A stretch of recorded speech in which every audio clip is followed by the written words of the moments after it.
Do you have a non-pilot companion flying with you up in the cockpit and wonder how they can help you? Well, let's find out in the hangar. I used to be a well-respected member of the aviation community, and then I started flying to Cirrus, and that changed. Oh, that was great until the engine quit. And all of a sudden I see these explosions and these trees exploding. I'm walking away a better pilot because of this discussion. Welcome to this episode of In the Hangar. We're going to be talking about what non-pilot friends, family members who are riding up with you as a pilot up in the cockpit, what they can do to help you fly. And to talk this out, we have a co-host, as always, Christy Wong. Christy Wong, at your service. We have Alicia Pascual. And you might have seen Alicia before in many of our flying videos. Alicia's part of the crew. You've been behind the scenes on all these in the hangars. You've been in front of the scenes in some of the flying videos, like when I had you drink from a fire hose. Yeah, or when I'm sleeping in the back. Or when you're sleeping in the back. We got lots of sleeping in the back. And then we have Marisa Beckett. Marisa from Aviation 101. You've just gotten your pilot's license a little over a year ago. And so we're going to be talking about what non-pilot companions can be doing to help up front. So, Christy, what do you think? You know, a lot of us started just right full board. Discovery flight, we're in, we're riding. Alicia, though, she's had probably 100 hours up in the front seat without ever being a pilot or doing any training. She was forced into it. Poor Alicia. Yeah. So for the forced people, what are some of the things that somebody like Alicia can be doing to help fly and maybe even help develop that bug, that hunger to become a pilot? Honestly, I would think that I would want you to learn how to talk on the radios. Radios. Radio work. Big thing. But Radio that's a work is hard huge. one. It is hard, but it's fun. Like once you finally get it, and you're like, oh, I know what that guy said. Oh, I know what that controller said. I'm totally getting this. You make those connections, and then not only can you be like helpful in the cockpit, but now you're having fun, and then we got you, and then you're going to be a pilot. So. Yeah, I think that was like the most intimidating part, being in the passenger seat or the co-pilot seat, was hearing the radio and hearing all the chatter and like, what do I do? Well, it's like a foreign language almost, because none of the terms really mean anything and they work. Well, so how did you overcome that? You made me. Well,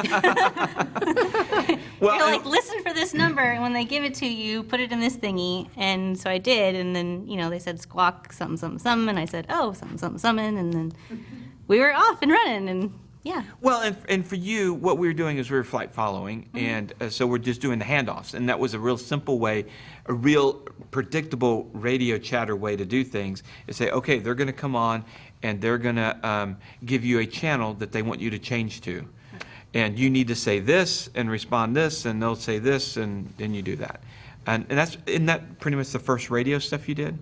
I think the first thing was the squawk, and then you had me communicating to switch frequencies. So yeah, that was pretty much it. I think it was more intimidating you telling me about it than actually doing it. So you're like, oh, you're going to say this, this, this. That makes sense. I think the main thing was like, you were like, oh, it's going to be this, this, and that, and then he may give you this or that. And I was just like, I don't know what to do. And then so I was over-teaching again. There's just so much information. You're not supposed to agree to that. Flying Yeah, at you. Well, but another thing is, I'm sorry, I don't mean to jump in, is, you could show her or anybody flying that's a non-pilot just how to move the knobs, and that helps so much. Or, if you're chatting, just taking a radio call, or you might have missed a radio call and they say, hey, isn't that for us? So just anything they can listen for on the radios or turn the knobs, just basic functions, that helps out a lot. Okay, radios are a big help. What's something else that would be a big help for a non-pilot companion up in the front? For traffic. Traffic. I'll tell you, even us as pilots, sometimes we can't find it. Most of the time we do, but there are some times that we just don't see it. Or we got to be in, loading a GPS waypoint or changing radios is good for them. Exactly. So spotting for traffic is really important. Reading a checklist, that helps out a lot. And, you familiarize them with the terms and how to pronounce things, and it helps us a lot. Like pilot tube, I get that a lot. Oh, yeah, exactly. P-dot. P-dot tube. P-dot. Pedo. I know that one. Yeah. The one thing I know. No, I'm just It's Ron who kept calling it the pilot tube. Oh, that's right. Yeah. He's also the one that can't speak on the radio, so He hasn't yet. Yeah. We I get haven't. scared. And He on can long- land the plane. He but can't talk on the freezes, yeah. radio. On long trips, just like, hey, can you hand me a bottle of water from the back or anything? It's just so much easier than going solo, I think. Yeah. Okay, so what are some of the things we've talked about the radios, but now let's talk about the phases of flight. Before we take off, have you ever had somebody that's a non-pilot companion help you with pre-flighting? I've had them just mainly spot for, traffic on the taxiways and whatnot. Okay, so just- help you watch while you're on the ramp. and- Exactly, but for pre-flight, I kind of talk to them and tell them what I'm doing. Right. More than anything, and that helps me remember what to do. Exactly. Or, Yeah. make sure that they've got their headsets, and, I mean, you have to brief them, obviously, but that kind of helps remind you of what you're supposed to do as well. So Alicia, what, going back when you first started traveling in the 210, did I ever have you did I ever show you what was going on with the pre-flight, the walk around outside and that kind of stuff? I don't think it was until you were training for your CFI that you actually walked me around and were showing me the check. But, well, no, there was one time that you were, showing me what lift was and all this other stuff that I didn't know at the time what it was. Yeah. Words, got it. But yeah, so now I know lift, drag, all that. That's, and what controls what, and it's just because of the repetition of going around the plane and doing it with you and checking to make sure. And that actually added to, me being confident in the flight. Oh, really? Yeah. So, my first flight with you had just gotten your license. And we were flying. Your eyes were really big when you said that. My mother did not want me to go on that flight. I remember that.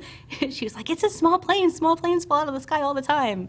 So I was like, no, it'll be fine. And this guy just got his license. Right, yeah. No, he's I just got left his that license, part it'll be out. fine. Yeah, I left that part out. Yeah, and, it was loud in there, and I was like, couldn't we just take Southwest or something? But no, we'll take this tiny little plane down.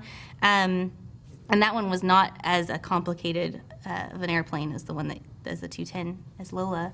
It wasn't Lola? No, it wasn't Lola. It was one of the 172s I'd rented back then? Yep. Wow. It was that long ago. It was a very long time ago. Yeah, that was right after I got my license, so yeah.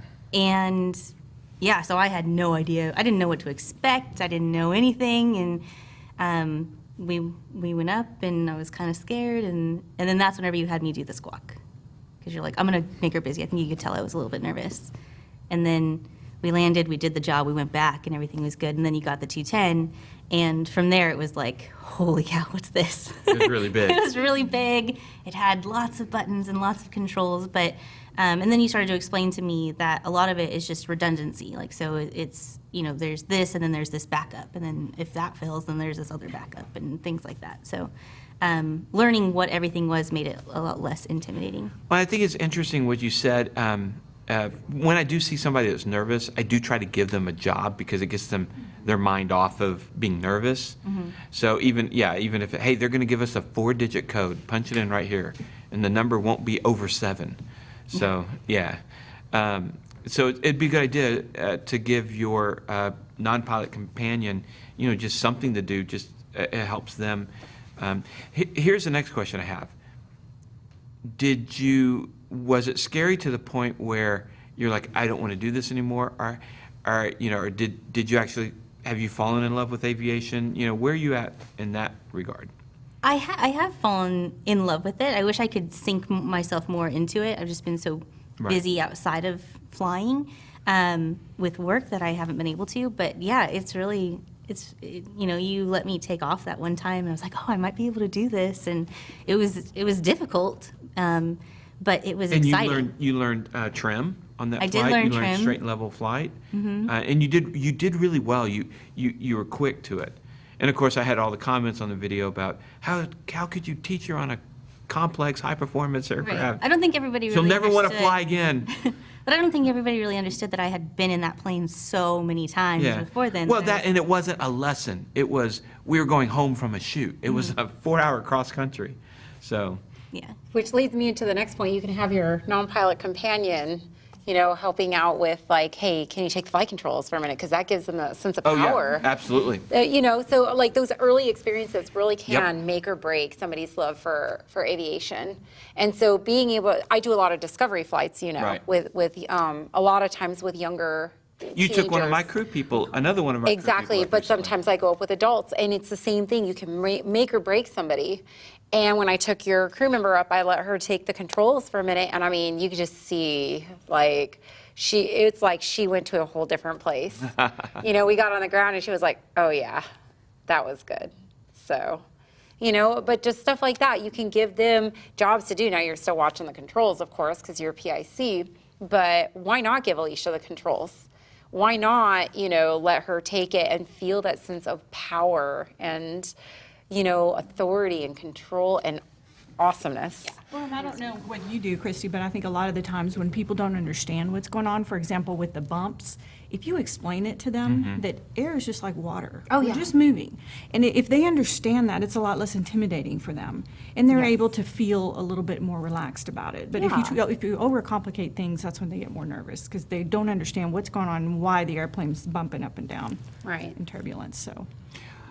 All right, so I've seen on social media, because that's where all the experts are, that if you cannot have a non-pilot companion be the sole manipulator of the controls, I know for a fact that is hogwash.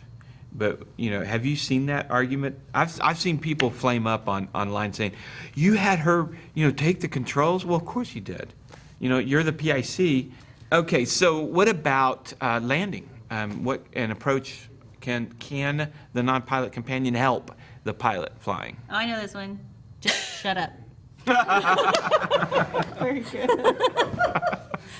That was, Dan handed me, he's like, oh, I got this like companion handbook thing, and he hands it to me right as we're about to land, and he's like, read the page on sterile cockpit. I was like, oh, why does he want me to read this? And it's like, do not talk during this period. I was like, are you trying to tell me to shut up? Basically. Wow, that's like passive aggressive. Hey, we go with what works. Well, reading the checklist again, Yeah. that's something, I mean, we all do Working a the GUMPS, checklist. when we're so busy and doing whatnot, but a checklist is so much better than a GUMPS, it's just more complete. I don't mind as a pilot flying. I don't mind a non-pilot companion reminding me, hey, did you do another GUMP check? I mean, Oh, yes, I think that's great. They can't do that enough. So, Or if there's traffic in the pattern. Exactly. I was going to say traffic, or, if you're landing in an uncontrolled field, traffic on the runway, or, I mean, there's so many just things. looking out for that kind of stuff, and also if they have gotten good with the radios, maybe they're doing radios. That can always help. Exactly. All right, so here's a phase: emergencies. Have you ever thought about what you would do when you have a non-pilot companion flying up there? What do you do for emergencies? So I guess my question would be, what's the nature of the emergency? Is it an emergency with me? No, I'm saying. Or is it an emergency with my non-pilot companion, or with the airplane? The airplane. Oh, okay. Engine out. Okay. I always give my passengers a briefing, whether they're a pilot or not. I'm PIC of this flight. If there is an emergency, we will work together as a crew. At that point, what that means is that I will be assessing the situation, and I will be delegating tasks as necessary. All right. Well, okay, Alicia. So without prompting you or anything else, what have I had you guys do for that? For emergencies, always knowing or being able to spot areas where we would need to go down, where Right, we could okay. land, the nearest airports, that sort of thing. What we should do in the case where you may be incapacitated, as to where, what we squawk. Which button to talk to. What we say, what we need to do, that kind of thing. But usually what I do with you guys, maybe I haven't done it enough with you, is I show you where the emergency checklist is. Oh, yes, yeah. Okay. Oh, yeah, that one. Well, you say it every time, so I forget. So, yeah, but that's we go back to checklists like you brought up, Marisa. And I train whoever's up front to know where the emergency checklist is. And I tell them, call it out loud, because when it happens, we're going to need it. When you're going to need to go through whichever one. And look at the checklist to find out, here's engine out, here's electrical fire, here, all the different things. And I think with the non-pilot companion, it's really important to establish the rapport when you're on the ground. I know one of the things that Josh does is if even a non-pilot, whoever is in that airplane, if they don't feel comfortable about going into certain type of weather or certain type of situation, it's a no-go. Right. And they need to be able to have that dynamic to be able to speak up. Right. So it is, I think, equally as important. That's a good point.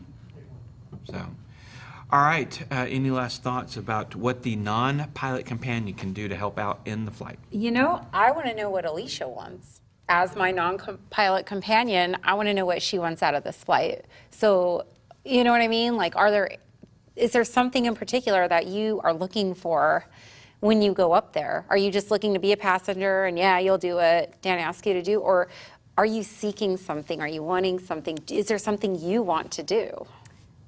I think that depends on the day. Yeah, that's We've just Right. gotten through with a 10-hour shoot outside in the heat, and Yeah, if I've been operating a camera all day and I'm tired, I just wanted to be along for the ride and get home safely. But if we're going early a day before, or maybe it's at the end of the trip and we've had some time to rest, then yeah, I want to learn what's going on. I want to be tested, that kind of thing. Test my current knowledge and see what else I can learn. See, I want to take her flying with me now. I I want to see how she would do with me after she's, What are you trying to say? Wait a minute. I have only ever flown with Dan in a single engine plane. Yeah, and Lola. In Lola. Which, by the way, you came up with the name for I Lola. did name it. Yeah. So she's named my plane. named the plane. Yeah, it was. We were trying to debate on the name, and we were. Gonna, it wasn't gonna He was be like, "Oh, Plane we're gonna Aviation." have a vote or something," and then I was one day I was like, "Oh, what about Lola?" He's like, "Oh, I kind of like that." I was like, "Well, you should still have the vote." He goes, "No, I think we're gonna stick with Lola." Yeah, who cares what other people think? I think it's really important too, on a final note, to brief all this on the ground, because you Yeah. don't want to get a non-pilot passenger in there. I took my niece flying last year, and she's real young, and I said, would you help me out with the checklist? And she said, I really don't feel comfortable doing it. So brief on the ground what they are good. willing and not willing to do. That's a good idea. Because, you don't want to be up there and tell them, hey, can you do the radios while you're up flying? And they're already nervous. So make sure that they are willing to do what you need them or want them to do, and see if they even want to do it. I usually test the waters with them, see how they're doing once Yeah. we climb out, and then I'll ask them, would you like to try to talk to ATC? Exactly. Would you like to try this? Would you like Or to maybe test not this on the button? first Would you flight, like but to maybe land in a later. really heavy crosswind? Oh my gosh. And maybe preface that it's okay if you say no. Because I think that was the hardest thing for me, is like Dan's like, okay, do this, do that. And at some points I was like, okay, well, I'm obligated to do this. I'm glad he pushed me to do it, because I really Right. enjoy it. But, maybe just preface, like, it's okay if you don't want to. Right. I always tell Would my you like first to? timers. My first timers know I'm not going to make you do anything that you don't want to do. I'll ask if you want to do it, and if you say no, that's totally okay. And go from there. I want them to have a positive experience, and I want them to go back into the cockpit and pursue their aviation career, whether it's just a private or further. Yeah. So, girl, I'm going to get you. Yeah. All right, I well, must say very I make a good. pretty good co-pilot. All right. Marissa, thanks for coming on, Alicia. Of course. So, all right. Well, there you go. You have some great tips for how to have your companion help you up in the cockpit. Thanks for watching. Leave us some comments if you think of some other great tips, and we'll talk to you soon. In the Hangar.